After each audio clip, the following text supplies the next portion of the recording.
আরে সারা বছর অনেকে আছে পান্তা খেতে পছন্দ করে না, কিন্তু আজকের দিনেও তারা একদম চেটে পুটে পান্তা খায়। আজ বিশ্বকর্মা পুজো, সাথে আমাদের রান্না পুজো।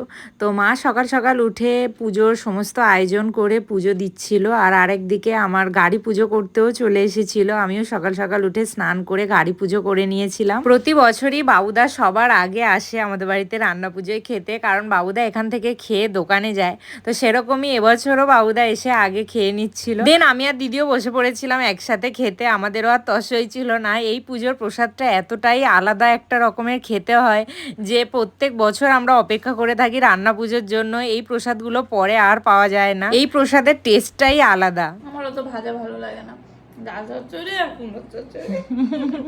দেন দুপুরবেলা সোনুও চলে এসেছিল খেতে। এই বছরও প্রথম আমাদের বাড়িতে খেতে আসলো। এই পুজোর রান্নাটাই আলাদা, এ স্বাদের ভাগ হবে না। আরে সারা বছর অনেকে আছে পান্তা খেতে পছন্দ করে না, কিন্তু আজকের দিনেও তারা একদম চেটে পুটে পান্তা খায়। এই পান্তার স্বাদই যেমন আলাদা। আমার শ্বশুর বাড়িতে। দেন আমরা সবাই মিলে এখানে বসে একটু দুপুরবেলা গল্প করছিলাম, আড্ডা মারছিলাম।